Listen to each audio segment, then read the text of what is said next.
ನಮಸ್ಕಾರ ಗೆಳೆಯರೇ, ನನ್ನ ಯೂಟ್ಯೂಬ್ ಚಾನಲ್ಗೆ ಸ್ವಾಗತ. ಇವತ್ತು ನಾವು ಪ್ರಾಬ್ಲಮ್ಸ್ ಬಗ್ಗೆ ಒಂದು ಸಣ್ಣ ಕಥೆಯನ್ನು ನೋಡೋಣ. ಅದಕ್ಕಿಂತ ಮುಂಚೆ ನನ್ನ ಚಾನಲ್ಗೆ ಮೊದಲಾಗಿದ್ದರೆ ಚಾನಲನ್ನು ಸಬ್ಸ್ಕ್ರೈಬ್ ಮಾಡಿ ಮತ್ತು ಬೆಲ್ ಬಟನನ್ನು ಆನ್ ಮಾಡಿ. ವಿಡಿಯೋಗೆ ಶುರು ಮಾಡೋಣ. ಒಂದು ಊರಿನಲ್ಲಿ ಒಬ್ಬ ಮಗು ತನ್ನ ತಂದೆ ತಾಯಿಯರ ಜೊತೆಗೆ ವಾಸಿಸುತ್ತಾನೆ. ಆತನು ರಜೆ ಸಮರ್ ವೆಕೇಷನ್ದಲ್ಲಿ ಆತನು ತನ್ನ ಅಜ್ಜನ ಮನೆಗೆ ಹಳ್ಳಿಗೆ ಬರ್ತಾನೆ. ಆ ಹಳ್ಳಿಗೆ ಬಂದ ಮೇಲೆ ತನ್ನ ಅಜ್ಜನಿಗೆ ಹೇಳ್ತಾನೆ, ಅಜ್ಜ, ನಾನು ನನ್ನ ಲೈಫ್ನಲ್ಲಿ ಸಕ್ಸಸ್ ಆಗಬೇಕು, ಹೇಗಾಗಬೇಕು ಎಂದು ಆತ ಅಜ್ಜನಿಗೆ ಕೇಳ್ತಾನೆ.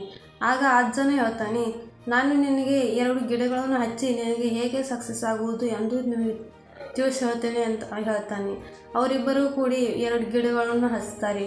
ಒಂದು ಮನೆಯ ಒಳಗೆ, ಇನ್ನೊಂದು ಮನೆಯ ಹೊರಗೆ. ಮತ್ತು 4 ವರ್ಷದ ನಂತರ ಆ ಮಗು ಬಂದು ಆ ಗಿಡ, ಆವಾಗ ನಾವು ಹಚ್ಚಿದ ಗಿಡ ಏನಾಯಿತು, ಸಕ್ಸಸ್ ಬಗ್ಗೆ ಏನು ಹೇಗೆ ಹೇಳ್ತೀರಾ ಅಂತ ಕೇಳ್ತಾನೆ. ಆವಾಗ ಅಜ್ಜ ತನ್ನ ಮೊಮ್ಮಗನ್ನು ತೆಗೆದುಕೊಂಡು ಆ ಗಿಡದ ಹತ್ತಿರ ಹೋಗ್ತಾನೆ. ಅಲ್ಲಿ ಮನೆಯ ಒಳಗಿನ ಗಿಡ ಚಿಕ್ಕದಾಗಿ ಸ್ವಲ್ಪ ಮೀಡಿಯಮ್ ಸೈಜ್ನಲ್ಲಿ ಆಗಿರುತ್ತದೆ. ಆದರೆ ಯಾವ ಗಿಡ ಹೊರಗೆ ಹಚ್ಚಿದ್ರೂ ಅದು ದೊಡ್ಡ ಕೊಂಬೆಗಳು ಬಿಟ್ಟು ಹಣ್ಣುಗಳನ್ನು ಕೊಡುತ್ತೆ. ಆವಾಗ ಅಜ್ಜನ ಹೇಳ್ತಾನೆ, ಒಳಗೆ ಹಚ್ಚಿದ ಗಿಡಕ್ಕೆ ಏನೂ ತೊಂದರೆ ಇಲ್ಲಾಗಿತ್ತು, ಆದರೆ ಹೊರಗೆ ಹಚ್ಚಿದ ಗಿಡಕ್ಕೆ ಬಹಳಷ್ಟು ತೊಂದರೆಗಳಿತ್ತು. ಗಾಳಿ ತೊಂದರೆ, ಮಳೆ ತೊಂದರೆ, ಬಿಸಿಲಿನ ತೊಂದರೆ, ಆಕಳುಗಳು ಬರುತ್ತವೆ ಹೋಗುತ್ತವೆ, ಪ್ರಾಣಿಗಳಿಂದ ತೊಂದರೆ, ಹೀಗೆ ಅದು ಬಹಳ ತೊಂದರೆಗಳನ್ನು ಸಹಿಸಿದೆ. ಹಾಗೆ ನೀನು ನಿನ್ನ ಆಯುಷ್ಯದಲ್ಲಿ ಎಷ್ಟು ತೊಂದರೆಗಳನ್ನು ಸಹಿಸ್ತೀನೋ ಅಷ್ಟು ನೀನು ಸಹಿಸಿ ಮುಂದೆ ಹೋಗ್ತೀನೋ ಅಷ್ಟು ನೀನು ಯಶಸ್ವಿ ಆಗುತ್ತೀಯ ಎಂದು ಆ ಮಗುವಿನಿಗೆ ಹೇಳ್ತಾನೆ.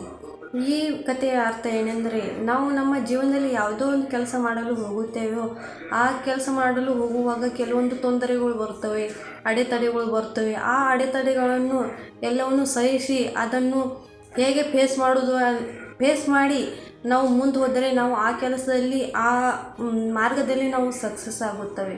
ಹೀಗೆ ಕೆಲವೊಂದು ಯಾವುದೇ ಕೆಲಸ ಆಗಲಿ, ಎಲ್ಲಿ ಹೋಗೋದಾದರೆ ಆಗಲಿ, ನಮಗೆ ತೊಂದರೆ ಬಂದರೆ ಅದನ್ನು ಸಹಿಸಿ ಮುಂದೆ ಹೋಗುವುದು ನಮ್ಮಲ್ಲಿ ಶಕ್ತಿ ಇರಬೇಕು.